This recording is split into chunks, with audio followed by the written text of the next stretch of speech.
All right बच्चों, क्या हालचाल आपके। आ गया हूं रेशियो एनालिसिस लेके, यानी कि accounting ratios board booster series कैसे काम करती है आप लोग ऑलरेडी जान चुके हो।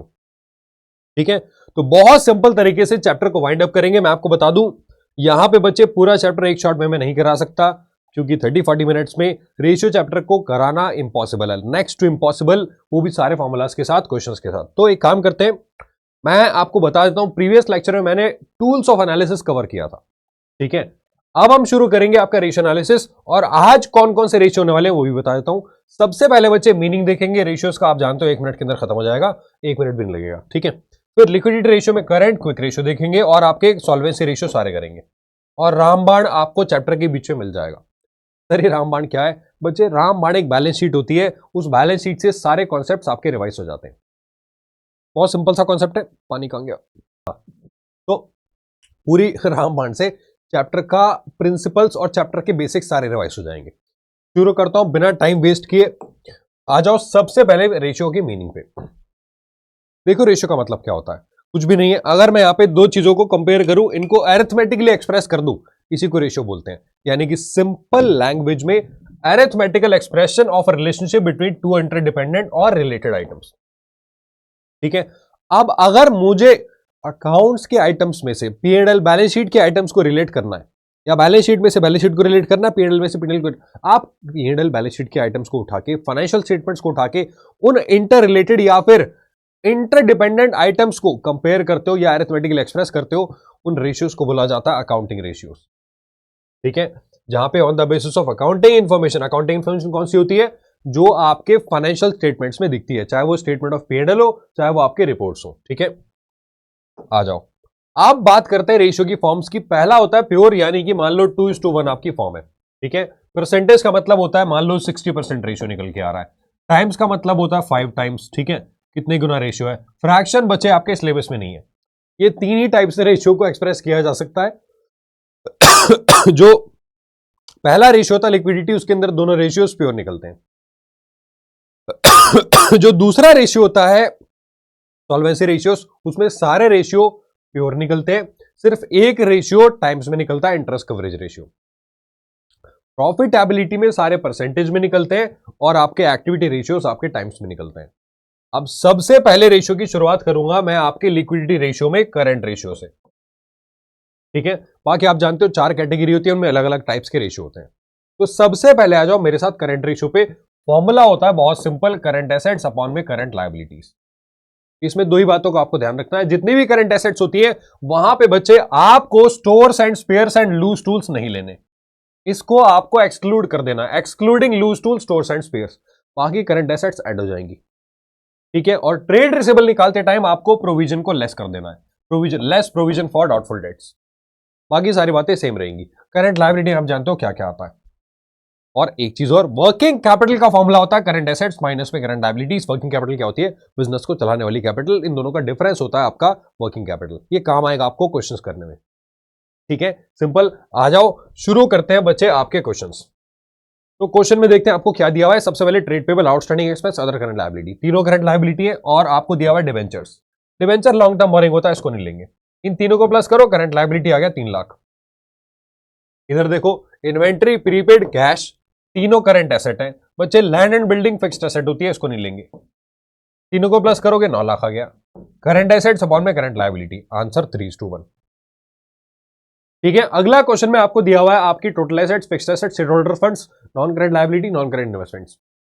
बच्चे ये रामबाण है जो आपको काम आएगा। मतलब non current plus current assets का मतलब होता है टोटल एसेट्स, और लायबिलिटी साइड में 3 ही आइटम्स होते हैं, shareholders funds, non current liability, current liability. Shareholders funds में share capital, reserves and surplus. Non current liability में long term borrowing, long term provision. Current liability में ये सारे आइटम होते हैं छोटे मोटे। ठीक, अब इस क्वेश्चन में मैं क्वेश्चन ज्यादा नहीं कराऊंगा आपको, पहले बता रहा हूं एडवांस में। ये क्वेश्चन इसलिए समझा रहा हूं कि आने वाले क्वेश्चन आपके लिए आसान हो जाएंगे। ठीक है, अब यहां पे आपको टोटल एसेट दिया हुआ है, आपको फिक्स्ड एसेट दिया है, और आपको यहां पे नॉन करंट इन्वेस्टमेंट दिया है। देखो, टोटल एसेट में से अगर आप नॉन करंट एसेट्स हटा दोगे, यानी कि प्रॉपर्टी, प्लांट, इक्विपमेंट और नॉन करंट इन्वेस्टमेंट्स, जो इन दोनों के पार्ट होते हैं, अगर आप इसको हटा दोगे आपके पास करंट एसेट आ जाएगा। तो यहां से आपने करंट एसेट निकाल लिया, ये रहा ना, total asset is equal to non current asset plus current asset. तो 7.5 लाख की टोटल एसेट्स है, और नॉन करंट एसेट 6.5 लाख के, तो 1 लाख की करंट एसेट आ गई। ऐसे आप लाइबिलिटी साइड यूज करोगे, टोटल एसेट में से शेयर होल्डर फंड हटाओगे, नॉन करंट लाइबिलिटी हटाओगे, आपके पास करंट लाइबिलिटी आ जाएगा। ये निकाल लिया आपने 50,000। बाकी आप जानते हो 1 लाख डिवाइड बाय 50, 2:1। ठीक, आई होप ये आपको सारी चीजें याद आ गई होंगी। अब यहां पे दिया हुआ है करंट एसेट्स और इन्वेंट्री 2 लाख, इसके अंदर लूज टूल्स है, लूज टूल्स को हटा दोगे तो करंट एसेट्स बचेंगी, जितनी भी बचेंगी देख लेना। उसको डिवाइड करेंगे करंट लायबिलिटी से, आपको आंसर आ जाएगा 2:1। लेकिन कैसे आएगा? वर्किंग कैपिटल का फॉर्मूला लगा के। यहां पे वर्किंग कैपिटल 2,25,000 दे रखी है, इसमें से आपको करंट एसेट्स हटा देनी है, और इसमें बच्चे यहां पे टोटल करंट एसेट्स आप हटाओगे तो ये निकल के आएगा आपके पास 2,25,000। वर्किंग कैपिटल के फॉर्मूले में ध्यान रखना, करंट एसेट्स में लूज टूल्स इंक्लूड होते हैं। क्या बोल दिया मैंने? वर्किंग कैपिटल आपको दे रखे 225 is equal to CA minus CL।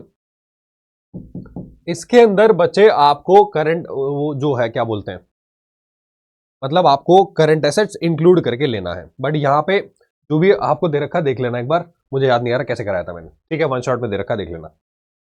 अब यहां पे आपको दिया वर्किंग कैपिटल दिया हुआ है, टोटल डेट्स दिया हुआ है, नॉन करंट लायबिलिटी दिया हुआ है, करंट मैच्योरिटी और लॉन्ग टर्म डेट दिया हुआ है, ठीक है, 2 लाख, और आपका कैलकुलेट करंट रेशियो। बच्चे फॉर्मूला दे रखा है, ये आप सारी बातें जानते हो। टोटल डेट में से अगर आप यहां पे, मतलब टोटल डेट्स का मतलब क्या होता है? Non current liability plus current liability. आपको नॉन करंट लायबिलिटी दे रखा है, अगर मैं टोटल डेट में से इसको हटा दूंगा करंट लायबिलिटी आ जाएगा, ठीक। और फिर आप वर्किंग कैपिटल इस्तेमाल करके यहां से करंट एसेट्स भी निकाल सकते हैं। तो 15 डिवाइड बाय आपका 5, 3:1। टोटल डेट आप जानते हो ना, नॉन करंट करंट का टोटल होता है। तो आप आ जाओ आगे, देखते हैं क्या दिया हुआ है। Current ratio 2.5, working capital 60,000। कुछ नहीं करना, दोनों फॉर्मूले रखने हैं। आप रखोगे करंट रेशियो का फॉर्मूला, यहां से एक इक्वेशन बनेगी 2.5 current liability is equal to current assets. आप वर्किंग कैपिटल का फॉर्मूला लगाओगे CA माइनस CL, यहां से इक्वेशन बनेगी CA is equal to 60,000 plus CL। CA की जगह, करंट एसेट्स की जगह यहां पे आप रख दो 60,000 प्लस CL, तो यहां से करंट लायबिलिटी निकल आएगा आपका 40। ठीक है, आप कुछ भी रखो, करंट एसेट निकाल के आप निकाल लोगे 1 लाख आएगा, तो 1 लाख, सॉरी यही निकालना था आपको, करंट एसेट्स और करंट लायबिलिटी। ठीक, आगे आ जाओ। कंपनी के पास करंट एसेट्स है, करंट लायबिलिटी है, और इन्होंने बाद में गुड्स परचेज किए 20,000 के। बच्चे जब आप गुड्स परचेज करते हो तो आपके पास इन्वेंट्री इंक्रीज होती है जो कि करंट एसेट होती है, और क्रेडिटर्स इंक्रीज होते हैं जो कि करंट लायबिलिटी होता है, क्योंकि आपने पेमेंट नहीं करी।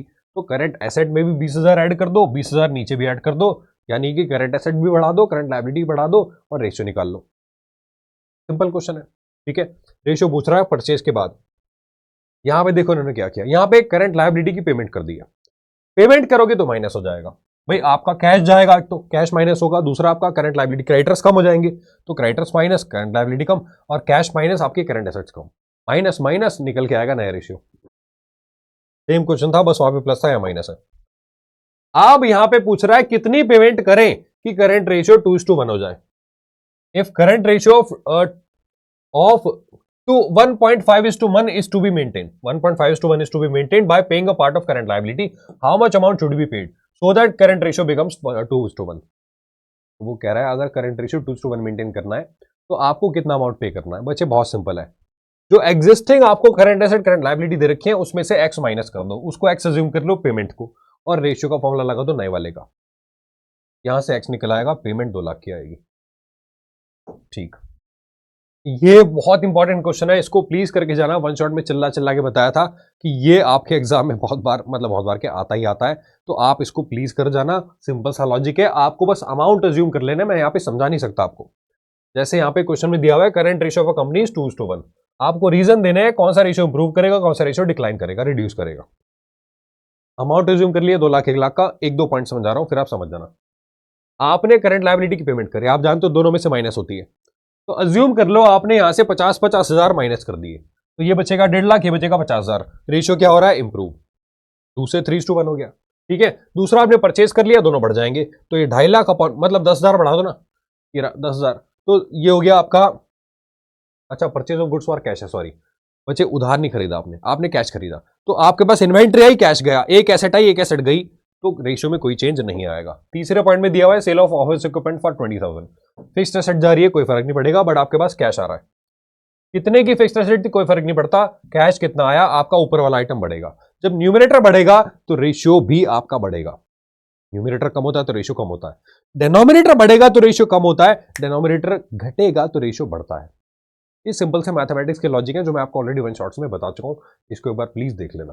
क्विक रेशियो, क्विक रेशियो और भी सिंपल है। क्विक रेशियो में बच्चे करंट एसेट्स में से आप प्रीपेड एक्सपेंस हटा दो और आप हटा दो आपका क्या हटा दो, क्या हटा दो आपका इन्वेंट्रीज। ठीक है, निकल के आएंगे आपके पास क्विक एसेट्स, फॉर्मूला होता है क्विक एसेट्स अपॉन में करंट लायबिलिटीज। ठीक है, ये बात हम जानते हैं, वर्किंग कैपिटल भी जानते हैं, और यहां पे वर्किंग कैपिटल निकालते टाइम लूज टूल्स आपको इंक्लूड करने होते हैं। आओ आ जाओ आगे क्वेश्चन में देखते हैं आपको क्या दिया हुआ है। Current liability, current assets, inventory दिया हुआ है। तो करंट एसेट्स में से बचे आपको क्या करना है, इन्वेंट्री और एडवांस टैक्स जो कि एक प्रीपेड एक्सपेंस है, इसको हटा देना है। ठीक है, ये 2,80,000 में से आपको 40 और 30 यानी कि 70,000 यहां से माइनस कर देना है। ठीक है, मैंने 80 माइनस, अच्छा ये भी तो दे रखा है प्रीपेड रेंट, ये भी एक प्रीपेड है, तो 80,000 माइनस कर देना, निकल के आ गया 2 लाख डिवाइड बाय 1.5 लाख, 1.33:1। बाकी सारे क्वेश्चन डियर सेम है, ये बातें मैं ऑलरेडी आपको बता चुका हूं, प्लीज एक बार इसको देख लेना। ठीक है, क्विक रेशियो को सारे क्वेश्चन सेम है यार, आप प्लीज अपने आप जाके करोगे, इजीली आपसे हो जाएंगे डेफिनेटली। अगर आपने कॉन्सेप्ट याद कर रखे हैं, फॉर्मूले याद हैं, आराम से क्वेश्चन क्विक रेशियो के हो जाएंगे। ठीक है, अब आते हैं बच्चे आपके सॉल्वेंसी रेशियोज पे, देखते हैं इसका मतलब क्या होता है। देखो सॉल्वेंसी में आपके टोटल 5 रेशियो होते हैं। एक रेशियो अगर आपने ढंग से कर लिया ना, डेट इक्विटी, बाकी सारे करने की जरूरत नहीं है, बस फॉर्मूला। हाँ, इंटरेस्ट कवरेज एक बार को थोड़ा सा डिफरेंट रेशियो, बट वो भी बहुत सिंपल सा है, 5 मिनट का खेल है उसका, 5 मिनट भी नहीं, 2-3 मिनट लगेंगे, तो बाकी सारे रेशियो अपने आप हो जाएंगे। ठीक, डेट और इक्विटी, पहला रेशियो देखते हैं, डेट इक्विटी का मतलब क्या होता है, और सॉल्वेंसी का मतलब होता है लॉन्ग टर्म सॉल्वेंसी। लिक्विडिटी का मतलब होता है शॉर्ट टर्म सॉल्वेंसी, मतलब कम समय में आपका बिजनेस करंट लायबिलिटीज को पे कर पाएगा या क्विक लायबिलिटीज को पे कर पाएगा आपकी क्विक एसेट्स के जरिए, करंट एसेट्स के जरिए। ठीक है, करंट रेशियो 2:1 आइडियल होता है, क्विक रेशियो 1:1 आइडियल होता है, और डेट इक्विटी 2:1 आइडियल होता है। बच्चे ये बातें जो मैं मुंह से बोल रहा हूं ना, ये वन शॉट में डिटेल में बताइए, लिखवाई भी है, यहां पे लिख भी दी है। ठीक, डेट इक्विटी जो रेशियो होता है, डेट का मतलब होता है यहां पे लॉन्ग टर्म डेट्स। ठीक है, बैलेंस शीट बनवाई थी आपको मैंने, तो ये जो नॉन करंट लायबिलिटी होती है ना, इसी को लॉन्ग टर्म डेट्स बोलते हैं। तो अगर मैं टोटल डेट में से इसको हटा दूं करंट लायबिलिटी को, तो भी मेरे पास ये आ जाएगा, या फिर मैं टोटल एसेट्स में से शेयर होल्डर फंड और नॉन करंट लायबिलिटी को, शेयर होल्डर फंड और करंट लायबिलिटी को हटा दूं तो भी ये आ जाएगा। तो डिफरेंट तरीके इसके निकालने के हो सकते हैं। डेट अपॉन में इक्विटी, इक्विटी का मतलब होता है बच्चे शेयर होल्डर्स फंड्स, यानी कि ये वाला पार्ट शेयर होल्डर्स फंड्स। अब इसको निकालने के भी कई तरीके हो सकते हैं। सबसे पहला तरीका सिंपल है, इसके 2 एलिमेंट्स को ऐड कर दो, share capital, reserves and surplus. तो आपको क्या दिया हो सकता है, देखो सबसे पहले डेट का फॉर्मूला है, डेट में क्या आता है, long term date, long term provision. ठीक है, लॉन्ग टर्म बोरिंग्स या फिर लॉन्ग टर्म बोरिंग्स और लॉन्ग टर्म प्रोविजन। अब दूसरा तरीका डेट को निकालने का क्या हो सकता है, total liabilities minus current liability, यानी कि टोटल डेट माइनस में करंट लायबिलिटी, क्योंकि इसमें दोनों लायबिलिटी होती है, हमें नॉन करंट चाहिए, तो मैंने करंट हटा दी, मेरे पास नॉन करंट आ गया। कैपिटल एम्प्लॉयड माइनस इक्विटी, बच्चे कैपिटल एम्प्लॉयड मैंने थोड़ा बाद में बताया था, बट आपको अभी बता रहा हूं क्योंकि आप रिवाइज कर रहे हो। कैपिटल एम्प्लॉयड में ना, ये जो फॉर्मूला है इसी का टोटल कैपिटल एम्प्लॉयड होता है, डेट प्लस इक्विटी। तो अगर मैं शेयर होल्डर्स फंड्स और यहाँ पे नॉन करंट लायबिलिटी को प्लस करता हूं, इन दोनों का टोटल कैपिटल एम्प्लॉयड आता है। और अगर मैं कैपिटल एम्प्लॉयड में से यहाँ पे शेयर होल्डर फंड हटा दूंगा तो नॉन करंट लायबिलिटी आ जाएगा, अगर मैं इसमें से नॉन करंट हटा दूंगा लायबिलिटी तो शेयर होल्डर्स फंड आ जाएगा, क्योंकि इन दोनों का टोटल ही करंट कैपिटल एम्प्लॉयड होता है। राइट, सिंपल सा कॉन्सेप्ट है। Note, capital employed is equal to debt plus equity बताया था मैंने आपको। अब बात करते हैं शेयर होल्डर्स फंड्स की या फिर इक्विटी की, तो बहुत सिंपल है, पहले इसके 2 एलिमेंट ऐड कर दो, share capital, reserves and surplus. ठीक, एक मेरे को ये ले लेता हूं। अब इसके बाद यहां पे अगला पार्ट हो सकता है टोटल एसेट का जरिया। देखो आपने नॉन करंट करंट एसेट्स को प्लस किया, इन दोनों का टोटल किया, इसमें से अगर मैं करंट लायबिलिटी भी हटा दूं और नॉन करंट लायबिलिटी भी हटा दूं तो मेरे पास आ जाएंगे शेयर होल्डर्स फंड्स। ठीक, तो यहां पे non current asset plus intangible non tangible सब ऐड कर दो, long term loans and advances, current assets minus current liability और माइनस नॉन करंट लायबिलिटी, निकल के आ गया शेयर होल्डर्स फंड्स। ठीक, इसके अलावा total assets minus total debts, देखो टोटल एसेट यहां पे आ रही है, इसमें से टोटल डेट माइनस कर दो तो आपके पास क्या बचेगा, शेयर होल्डर्स फंड्स। सिंपल से कॉन्सेप्ट है। आ जाओ, ये क्वेश्चन देख लेना एक बार, बकवास क्वेश्चन है, ठीक है। यहाँ पे करंट मैच्योरिटी नहीं लेना, ये आपके डेट हो गई और ये आपके तीनों मिला के आपका वो हो गया long term, sorry share holders fund, share capital, general reserve, आपका P&L सरप्लस, तीनों को प्लस करोगे निकल के आएगा 2 लाख इक्विटी, और डिवेंचर्स और लॉन्ग टर्म प्रोविजन आपका ये हो गया डेट रेशियो आ गया। ऐसे ही और भी क्वेश्चन दिए हुए, एक बार इसको देख लेना, ठीक है। टोटल एसेट दे रखी है, एक्सटर्नल लायबिलिटी दे रखी है, टोटल एसेट दे रखी है, एक्सटर्नल लायबिलिटीज दे रखी है, ठीक है, टोटल एक्सटर्नल लायबिलिटीज, और फिर करंट लायबिलिटी दे रखी है। तो बच्चे टोटल में से अगर मैं करंट लायबिलिटी हटा दूंगा तो मेरे पास लॉन्ग टर्म डेट्स आ जाएगा, ठीक है, ये आ गया ना, देखो total external debt is equal to non current plus current liability, यहां से मैंने 50,000 निकाल लिया। अब मुझे चाहिए शेयर होल्डर्स फंड्स, कैसे आएगा, सिंपल है, टोटल एसेट में से टोटल डेट को हटा दो, आ गया, देखो टोटल एसेट में से टोटल डेट को हटा दो, 1 लाख को 25,000 आ गया, 50 अपन 25 2:1, सिंपल, बहुत सिंपल है बच्चे। Long term borrowing, long term provision दे रखा है, आपका डेट आ गया, फिर आपको टोटल एसेट दे रखा है, टोटल एसेट निकाला, उसमें से नॉन करंट लायबिलिटी माइनस किया और करंट लायबिलिटी माइनस किया जो कि आपको दे रखा है, शेयर होल्डर फंड आ गया, रेशियो भी आ गया। अगला क्वेश्चन, अब देखो जब भी आपको फिक्स एसेट दियो उसमें से एक्यूमुलेटेड डेप्रिसिएशन जरूर माइनस कर देना टोटल एसेट को निकालने के लिए, क्योंकि यहां पे नेट एसेट्स ली जाती है, नेट डेप्रिसिएशन माइनस करने के बाद। बाकी सारे कॉन्सेप्ट यहां पे सेम है, ये आपको फिक्स एसेट दिया है, नॉन करेंट इन्वेस्टमेंट दिया है, लॉन्ग टर्म लोन एडवांस दिया है, करंट एसेट दिया है, टोटल एसेट सारी दी है आपको।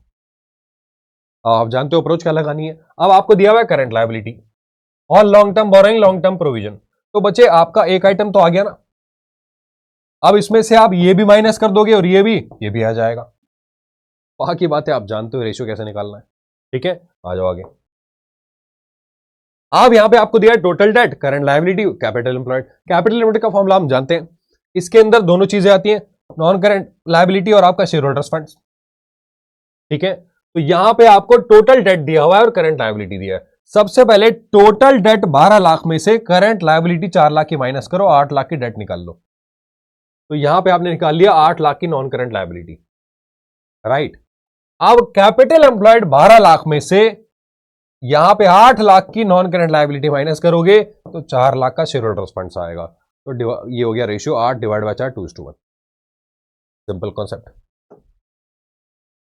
अब इसके बाद आपको दिया हुआ है सेवक लिमिटेड के पास 3:1 का रेशियो, वर्किंग कैपिटल 5 लाख है, टोटल एसेट्स 8,75,000 है, टोटल डेट इतना है। तो देखो यहां पे शेयर होल्डर्स फंड्स तो मैं इजीली निकाल सकता हूं, कैसे, टोटल एसेट्स मेरे पास जो भी हैं, बात को समझना, टोटल एसेट्स मेरे पास 8,75,000 की हैं, यहां पे 8,75,000, इसमें से अगर मैं टोटल डेट को माइनस कर दूं 7,50,000, ठीक है, इसमें से अगर मैं टोटल एसेट डेट्स को माइनस कर दूं तो मेरे पास शेयर होल्डर फंड आ जाएगा, total asset minus total date, ये आ गया 1,25,000, ये आ गया 1,25,000। अब मुझे क्या चाहिए, नॉन करंट लायबिलिटी, उसके लिए आपको वर्किंग कैपिटल दे रखी है और आपको करंट रेशियो दिया हुआ है, ठीक। देखो आपने क्या किया, यहां पे वर्किंग कैपिटल का फॉर्मूला लगाया, यहां पे करंट रेशियो का फॉर्मूला लगाया और यहां से आपने क्या किया, करंट लायबिलिटी निकाल लिया। ये हम कॉन्सेप्ट ऑलरेडी क्लियर कर चुके हैं करंट रेशियो में, ये बातें कर चुके हैं हम पहले ही। तो यहां से आपने क्या किया, करंट लायबिलिटी निकाल लिया। अब टोटल डेट में से आपने करंट लायबिलिटी को माइनस किया, नॉन करंट आ गया, वो आप पहले निकाल चुके थे, आ गया आपका रेशियो, ठीक। यस सर, पानी पी लूं क्या, बिल्कुल पियो सर, आपका ही है पानी। अब आ जाओ बच्चे आगे, खत्म भी हो गया पानी, देखते हैं आपको क्या दिया हुआ है, आ जाओ। अगर डेट टू इक्विटी रेशियो 2:1 है तो आपको रीजन बताना है कि ये रेशियो इंक्रीज होगा डिक्रीज होगा। बच्चे यहां पे भी आपको सिंपल है, आपको अजम्पशन लेनी है। आपने अज्यूम कर लिया कि यहां पे जो रेशियो दे रखा है वो है 2 लाख अपॉन में 1 लाख, ठीक है। अब ये जो भी बातें आपको दी है ना, ये मैंने ऑलरेडी वन शॉट्स में बता दी है, एक बार हिंट दे देता हूं आपको दोबारा से। आपने फिक्स एसेट परचेज करी लॉन्ग टर्म लोन लेके, एसेट का फॉर्मूले में कोई काम नहीं है, डेट अपॉन में इक्विटी है, लॉन्ग टर्म लोन लोगे लोन बढ़ेगा, यानी कि डेट डेट डेट अपॉन में इक्विटी। बात को समझना बच्चे, पहले पॉइंट में आप क्या कर रहे हो, यहां पे आप इसको इंक्रीज कर रहे हो, जब भी न्यूमरेटर इंक्रीज होगा रेशियो इंक्रीज हो जाएगा, ये बात हम जानते हैं। आपने क्या किया, फिक्स एसेट को सेल किया, बुक वैल्यू 40 थी, लॉस पे सेल किया 5,000 के। बच्चे फिक्स एसेट का कोई लेना देना नहीं है, लॉस पे सेल किया, प्रॉफिट कम हो जाएगा, शेयर होल्डर्स फंड्स पे इंपैक्ट पड़ेगा। डेट अपॉन में इक्विटी, इक्विटी इक्विटी, लॉस होगा, इक्विटी कम हो जाएगी, इक्विटी कम होगी, रेशियो बढ़ेगा। यार या तो न्यूमरेटर कम हो जाए या सॉरी डिनोमिनेटर कम हो जाए, न्यूमरेटर बढ़ जाए, रेशियो इंक्रीज करेगा किसी भी हाल में। ठीक है, तो यहां पे लॉस की वजह से प्रॉफिट कम हो जाएगा तो ये रेशियो बढ़ेगा। अब इसके अलावा आपने एसेट बेच दी प्रॉफिट पे, देखो प्रॉफिट पे बेची तो ये बढ़ जाएगा, रेशियो कम हो जाएगा। ठीक, फिर आपने शेयर इशू कर दिए कैश में, कैश का कोई लेना देना नहीं है, लेकिन शेयर बढ़ जाएंगे, आपकी कैपिटल को बढ़ाएंगे, शेयर होल्डर्स फंड्स को बढ़ाएंगे, रेशियो फिर से डिक्रीज करेगा। आपने क्या किया, बोनस शेयर इशू करे। बच्चे बोनस शेयर का मतलब होता है अपने ही प्रॉफिट में से शेयर इशू कर दिए, तो शेयर होल्डर फंड बढ़ भी गया घट भी गया, प्रॉफिट में से ही शेयर इशू हो गए, तो यहां पे बच्चे कोई इंपैक्ट नहीं आएगा। ये जो ये जो पांचवा पॉइंट है ना, कहां गया, फिफ्थ पॉइंट, ये रहा, देखो प्लस माइनस लिखा हुआ है मैंने यहां पे, तो कोई चेंज नहीं आएगा। सिक्स पॉइंट में redemption of debentures for cash. बच्चे डिवेंचर्स का जो रिडेम्पशन होता है वो उन डिवेंचर्स का रिडेम्पशन होता है जो current मैच्योरिटीज of long term dates होते हैं। करंट लायबिलिटी रिड्यूस हुई है, कैश कम हुआ है, इसका कोई इंपैक्ट रेशियो पे नहीं आएगा, ये बात प्लीज ध्यान रखना, नो चेंज, क्योंकि आपने करंट लायबिलिटी की पेमेंट करी होगी डिवेंचर्स में, डेट इक्विटी पे कोई इंपैक्ट नहीं आएगा। ठीक, conversion of debentures into equity shares, जो डिवेंचर्स थे वो इक्विटी शेयर में कन्वर्ट हो गए। बात को समझना, जब डिवेंचर कन्वर्ट होंगे बच्चे, तो डिवेंचर डेट, वैसे तो आप अजम्पशन ले सकते हो कि डिवेंचर लॉन्ग टर्म वाले थे वो कन्वर्ट हुए, तो वो कम हो जाएंगे और नीचे वाला बढ़ जाएगा, ऑटोमेटिकली रेशियो डिक्रीज करेगा। ठीक है, क्योंकि दोनों फैक्टर यहां पे काम कर रहे हैं, डिनोमिनेटर बढ़ रहा है, न्यूमरेटर कम हो रहा है। ठीक, आखिरी में आपने फाइनल डिविडेंड डिक्लेयर किया। बच्चे फाइनल डिविडेंड डिक्लेयर करने का मतलब है आपके प्रॉफिट में से प्रॉफिट अप्रोप्रिएट हो जाएगा, शेयर होल्डर्स फंड्स कम हो जाएगा, माइनस करेंगे कुछ अमाउंट, तो यहां पे रेशियो आपका इंक्रीज करेगा। ये मैंने इसलिए समझाया कि आपके एग्जाम में ये आ सकता है, तो इसको प्लीज ध्यान रखना। अब अगला रेशियो जो होता है that is total asset to debt ratio. बच्चे बहुत सिंपल है, टोटल एसेट्स अपॉन में लॉन्ग टर्म डेट्स, और इसमें लूज टूल्स भी लेना। ठीक, इसमें लूज टूल्स लिए जाएंगे, करंट रेशियो में नहीं लिए जाते, यहां पे लिए जाएंगे। ठीक है, बैलेंस शीट आप जानते हो, share holder fund, long term, non current liability, current liability, बाकी टोटल एसेट में भी आप जानते हो क्या क्या होता है। ठीक है, तो ये दे रखा, पढ़ लेना एक बार। आप क्वेश्चन में दे रखा है, बहुत सिंपल है, ये क्वेश्चन अपने आप कर लेना बच्चे। ये देखो, ये नॉन करंट लायबिलिटी के आइटम दे रखे हैं, ये आ गया, फिर आपको नॉन करंट एसेट दे रखा है, करंट लायबिलिटी दे रखा है, तो टोटल एसेट अपॉन में डेट। टोटल एसेट कैसे आएगा, बहुत सिंपल है, ये एसेट को प्लस कर दो, टोटल आ गया, और डिवाइड बाय डेट ये आ गया। ठीक है, ratio, total asset to debt ratio निकालना है। टोटल लायबिलिटी आपको दे रखा है 48 लाख, बच्चे ये दे रखा है आपको टोटल लायबिलिटी 48 लाख। ठीक है, आपको दे रखा है शेयर होल्डर्स फंड 60 लाख, मतलब आपको बैलेंस शीट का टोटल दे रखा है। फिर आपको दे रखा है रिजर्व्स एंड सरप्लस, इसका कोई काम नहीं है क्योंकि शेयर होल्डर फंड ऑलरेडी आपको दे रखा है। ठीक, आपको इसके अलावा दिया current assets 20 lakh, working capital 4 lakh. देखो, अब मैं वर्किंग कैपिटल का फॉर्मूला इस्तेमाल करके यहां से करंट लायबिलिटी निकाल लूंगा।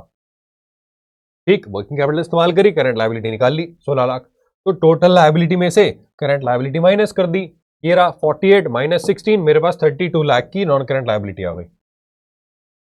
ठीक, टोटल एसेट आपके पास ऑलरेडी थी, इन दोनों का टोटल, तो टोटल एसेट अपॉन में डेट रेशियो, बाकी फॉर्मूला आप जानते हो कैसे निकालना है। ठीक, फिर से निकालना है आपको रेशियो, यहां पे दिया हुआ है total liability 48, share holder fund 8 lakh.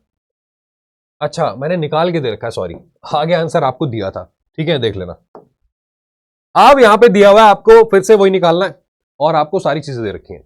अब यहां पे कैपिटल एम्प्लॉयड दिया है, बच्चे कैपिटल एम्प्लॉयड का टोटल होता है ये शेयर होल्डर फंड और आपकी नॉन करंट लायबिलिटी। ठीक, अब यहां पे क्या क्या दे रखा है, current liability, fixed asset, accumulated depreciation, non current asset, trade receivable, और आपका इक्विटी शेयर कैपिटल, डिबेंचर दे रखे हैं। बच्चे यहां पे ना डिबेंचर का कोई काम नहीं है, मैंने एक आपको राज बताया था, जब भी आपको कैपिटल एम्प्लॉयड दिया हो तो शेयर होल्डर फंड ना नॉन करंट लायबिलिटी माइनस करके निकालना, क्योंकि क्योंकि हो सकता है कि जो आपके शेयर होल्डर फंड है या फिर कैपिटल एम्प्लॉयड में से शेयर होल्डर फंड माइनस करके नॉन करंट लायबिलिटी निकालना, जो आपके डिबेंचर्स है, डिबेंचर्स के अलावा दूसरा जो प्रोविजन है वो ना दिया हो। मतलब एक बार फिर से बताता हूं, रिपीट कर रहा हूं बच्चे, कैपिटल एम्प्लॉयड के अंदर ना सब कुछ है, शेयर होल्डर फंड भी है और आपकी नॉन करंट लायबिलिटी भी है। ठीक है, तो अगर आपको यहां पे नॉन करंट लायबिलिटी निकालनी है, इसमें से चुपचाप equity share capital, capital reserve और सरप्लस प्रॉफिट, मतलब तीनों को ऐड करके शेयर होल्डर फंड निकाल लेना और कैपिटल एम्प्लॉयड में से माइनस कर देना, तो आपके पास नॉन करेंट लायबिलिटी बच जाएगा। ठीक है, यहां से आपने निकाल लिया शेयर होल्डर फंड, ये आ गया 12,60,000। ठीक है, डेट कैसे आएगा? डेट आएगा कैपिटल एम्प्लॉयड में से शेयर होल्डर फंड माइनस करके 9,60,000, क्योंकि डिफरेंस से 9,60,000 आ रहा है नॉन करेंट लायबिलिटी, बस खाली डिवेंचर आपको 3 लाख के दे रखे हैं, इसका मतलब लॉन्ग टर्म प्रोविजन गायब है। पॉइंट समझ आया? ठीक है, ये आ गया। बाकी चीजें आप जानते हो, टोटल एसेट निकाल लिया और आपने फॉर्मूला लगा दिया, total asset upon debt ratio आ जाएगा, ये आ गया। अब अगला रेशियो होता है आपका प्रोप्राइटरी रेशियो, बहुत सिंपल है, शेयर होल्डर्स फंड्स अपॉन में टोटल एसेट्स। क्वेश्चन एक बार देख लेना, यहाँ पे शेयर होल्डर्स फंड्स आप जानते हो कैसे निकलते हैं, टोटल एसेट भी आप जानते हो कैसे निकलता है। ठीक है, अब आ जाओ नेक्स्ट रेशियो पे, debt to capital employed. Debt भी आप जानते हो, यहाँ पे लॉन्ग टर्म डेट और कैपिटल एम्प्लॉयड में इन दोनों का टोटल आपकी कैपिटल एम्प्लॉयड होती है। ठीक है, इसके क्वेश्चन भी एक बार ट्राई कर लेना, हो जाएंगे। ठीक है, अब आ जाओ आगे, आखिरी रेशियो आपका इंटरेस्ट कवरेज रेशियो। देखो ये इंटरेस्टिंग रेशियो है, टाइम्स में निकलता है। फॉर्मूला बहुत सिंपल है, profit before interest and tax upon में interest on long term debts. क्यों है बताता हूं। आपका जो इंटरेस्ट है लॉन्ग टर्म बोरिंग्स का, चाहे वो डिवेंचर्स पे चाहे वो लोन्स पे हो, कितने टाइम्स में आपके profit before interest and tax को वो कवर कर देता है, उसको बोलते हैं इंटरेस्ट कवरेज रेशियो। तो ये टाइम्स में निकलता है ऑलरेडी। ठीक है, टाइम्स में निकलता है।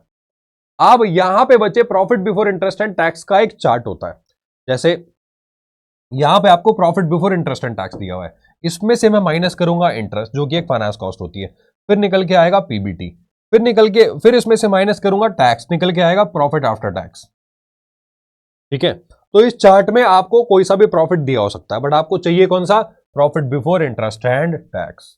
अगर आपको प्रॉफिट बिफोर टैक्स दिया है उसमें टैक्स ऐड कर दो वापस, तो ये आ जाएगा। अगर आपको प्रॉफिट आफ्टर टैक्स दिया है तो पहले प्रॉफिट बिफोर टैक्स निकाल लो, उसमें टैक्स ऐड करो, सॉरी इंटरेस्ट ऐड करो, निकल आएगा आपका profit before interest and tax. ठीक, तो आपको इंटरेस्ट और टैक्स दोनों ऐड करने हैं। प्रॉफिट आफ्टर टैक्स दिया है तो प्रॉफिट बिफोर टैक्स दिया है तो उसमें इंटरेस्ट ऐड करना है, क्या कहां तक पहुंचने के लिए? Profit before interest and tax तक पहुंचने के लिए, और उसको डिवाइड कर देना है इंटरेस्ट से, निकल आएगा इंटरेस्ट कवरेज रेशियो। ठीक है, मैंने सारी बातें ऑलरेडी आपको बता दी। तो पहला दे रखा है, ये सिंपल है, 5 लाख का आपका वो है profit before interest and tax, और 1,25,000 का इंटरेस्ट है, आ गया रेशियो। ठीक है, यहां पे दे रखा है net profit before tax, before tax में इंटरेस्ट ऐड होगा वापस। ठीक है, तो इंटरेस्ट निकालने के लिए आपको दे रखा है बैंक लोन 10 लाख का 10%, इसमें निकाल लो 1 लाख ऐड हो जाएगा, 7 लाख हो गया, डिवाइड बाय 7 टाइम्स रेशियो। अब ये इंटरेस्टिंग क्वेश्चन है, आपको दिया हुआ प्रॉफिट आफ्टर टैक्स, बच्चे टैक्स का रेट है 40%।